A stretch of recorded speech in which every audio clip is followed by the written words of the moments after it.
Okay viewers, well it's 6:30 in the morning and I've had to pack up my swag and awning because it's getting pretty windy out there. Being the Nullarbor plain, there's no trees and the wind just comes howling through here at a pretty great knot. Is that what you use for wind? Knots, 35 knots. Yeah, knots. So it comes through at a great knot. And surprisingly enough, the ground is really hard out here. I could only drive me pegs in about halfway, and so I was lying there in my swag.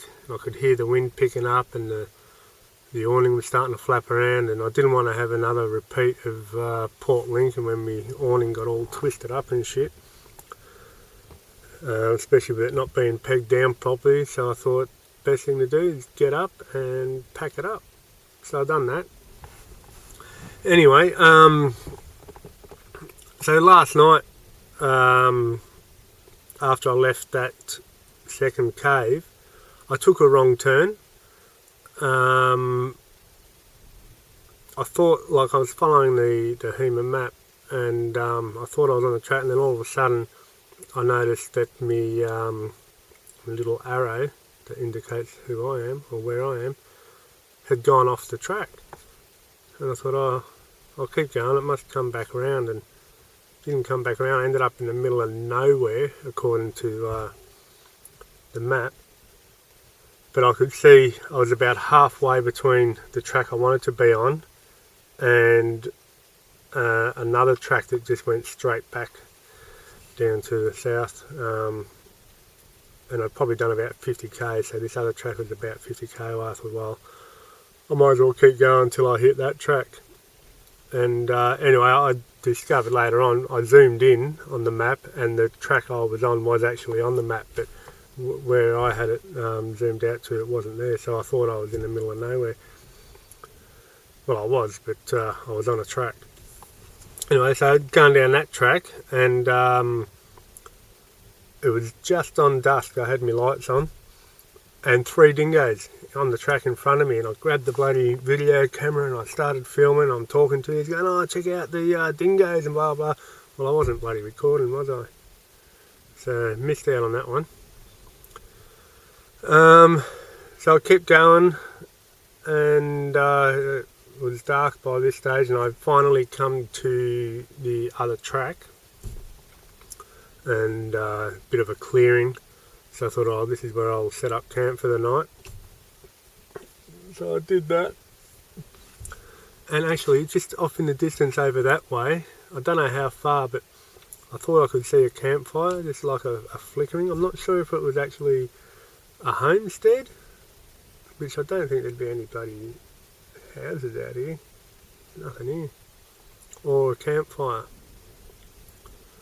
But anyway, I'll be heading that way shortly, so I'll go past it. So yeah, I set up camp and cooked me dinner and that. And the moths, man. This joint is just covered in moths. I reckon there would have been about 200 moths just going all over me windows and shit on the outside, because I had the LED strip light on. Just little ones, like about that big. Hundreds of them. So it was time for bed. I had to turn all my lights off to get into my swag, because I didn't want the moths like chasing me torchlight into my swag and that. And as it was, one did get in, but I caught him and threw him out. So I went to sleep, and then about 4 o'clock this morning I could hear this noise, and just listening for a bit, and I thought, oh, normally if it's like a rabbit or a dingo or something bigger, you just like make a noise and they take off. So I did a loud cough and moved around in my swag, and it stopped for a minute, and then it started again. And then I started thinking, oh fuck, what if it's a what if it's mice and they're, because it was, I could hear, I'm right next to my car in the swag, and it sounded like it was coming from the car. So I thought, what if it's mice chewing on me wires and that under the bonnet, because I've heard of that happening, and ants too actually. Ants get up there and chew it out. So I thought, oh bloody hell, I better get up and have a look. So I got up, had a piss, grabbed my torch, looked under the car. Sure enough, what I'd done, I still had a bit of that crusty bread left over, so I've just left it at the end of my swag where I can see it. I thought, oh yeah, maybe some dingoes will come and grab it and I'll be able to see them. Anyway, these two mice had dragged the crusty bread under my car, probably to be safe from the owls getting them. And they're crunching away on me crusty bread, and that's the noise I could hear. And also what I'd done, I leave a little shopping bag hanging off the tow ball, and I just put my rubbish in that, and then at the end of the night I tied up and put it in me bin bag. Well, I'd forgotten to put that away, so they'd actually managed to get that off the tow ball. It was on the ground, or maybe it was the wind, I don't know. But yeah, there was a couple in there chewing away on shit as well, so I thought, oh, I'll let them go, I'll leave them be, as long as they're not chewing wires in my car. So I got back into bed, and it sort of reminded me of the plague, the mice plague back in, I think it might have been back in the 70s or maybe the early 80s. I remember seeing on the news, like the ground was just a blanket of mice. You see them filming, they're walking along and there's just mice everywhere.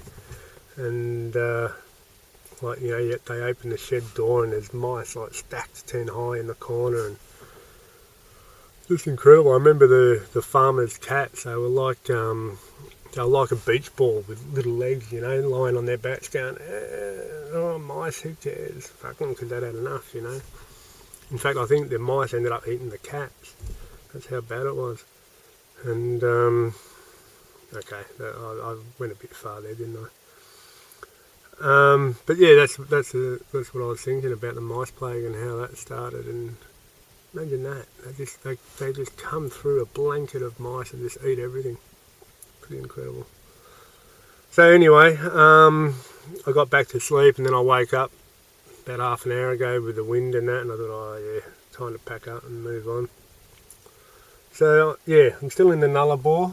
I'm totally off track from where I should be, so if I break down now, I'm in trouble, because Jamie's got, I sent Jamie a text of what I'm doing and where I'll be and all that sort of thing, and I'm nowhere near it now. But I think I'm only probably 100 k's off the highway. So even if I do break down, it's no big drama. I wonder how long it'll take to walk 100 k's. That's about it. So I'm spewing. I didn't have the record on for the dingoes. 3 of them. Pretty cool. Anyway, nothing more to say. I'm not having brekkie because it's too friggin' early and too windy out there to make it. I've got an up and go in the fridge, so I'll grab one of them out and hit the road, Jack. And don't you come back. No more, no more. Okay, viewers, be good. I'll talk to you soon.